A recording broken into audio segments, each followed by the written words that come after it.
Now here you can see in our last class we had done an introduction to the cell.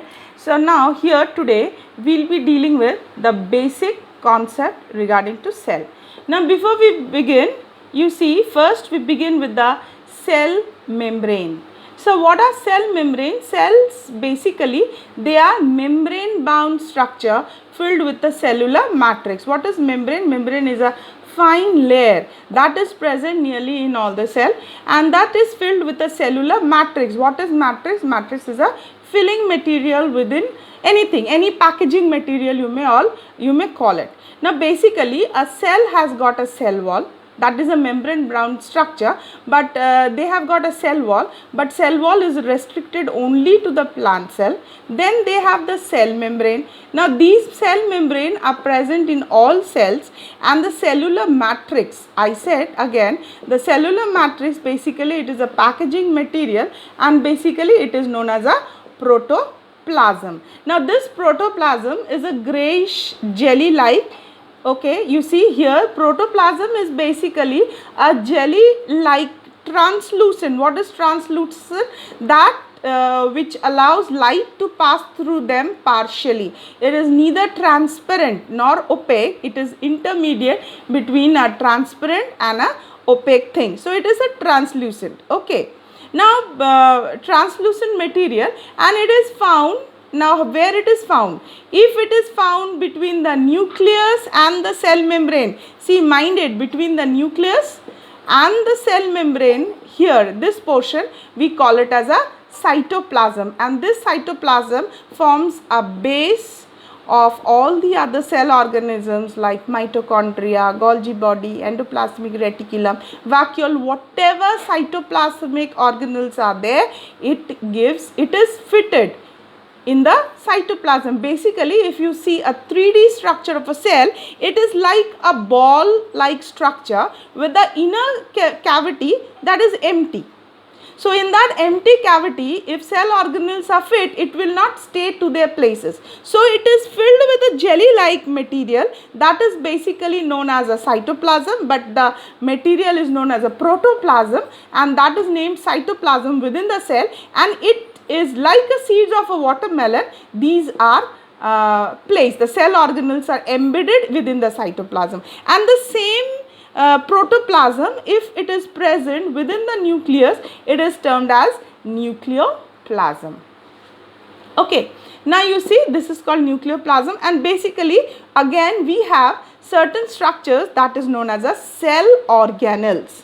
Now what are cell organelles? Cell organelles basically they are membrane bound distinct structures found in prokaryotic cells only. See, anything that is membrane bound is not present in eukaryotes. Eukaryotes considered to be as primitive cell, we have seen in monerans, bacteria, protistas. Okay, so they basically have the eukaryotic cells. Now anything that is not membrane bound is not found in the eukaryotic cell. Here it is, eukaryotic means primitive cell, and we don't find any cell organelles in the eukaryotic cell.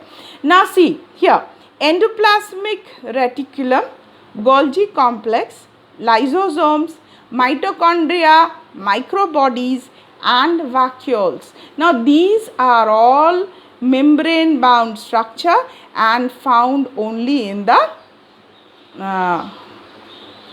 what you call it as a prokaryotic cells. Prokaryotic cells, these are found only in the eukaryotes, and prokaryotes, you see, prokaryotes lack such membrane bound organelles, and ribosome is the only one non-membrane bound thing. Non-membrane bound organelles is ribosome, and basically ribosome is found everywhere. Another non-membrane bound is centrosome, but centrosome is only, they are non-membrane bound but found only in the eukaryotic animal cells. It is not found anywhere else. It is found in the, whereas ribosomes can be found in mitochondria, ribosomes can be found here in chloroplast also. Basically, what are ribosomes? Ribosomes are molecule that is responsible for protein synthesis.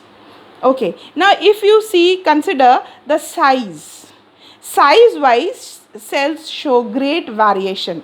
From 0.3 micrometer to 7.0 micrometer, their size varies. Now, smallest cell, if you consider to, it is the cell of a mycoplasma, and it is 0.3 micrometer. It comes under the moneurons. Okay.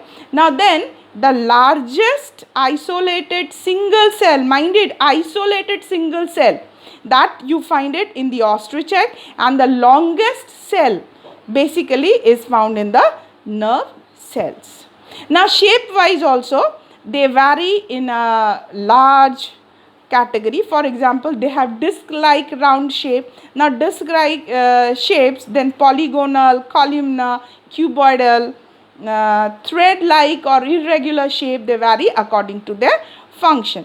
Now, here, if you focus here, you see these RBCs. RBCs basically, they are disc-like shapes. Okay, RBC. Now here you see these white blood cells, they are cuboidal, round, discoid, biconcave. Now here you have columnar, the epithelial cells are like that. Then round and oval, you have the mesophyll cells. Okay, now elongated cells, you have tracheate cells, these are all elongated cells, and you nerve cells, these are all thread-like cells. So these are basically the various types of, and there are numerous. If you consider the shape of the cells, they are numerous and countless, and they are all dependent on the type of function they are doing. So in my next class, we would be dealing with the prokaryotic cells and eukaryotic cells. What is the difference between them? What is the specification of these? Okay, and we'll follow with that.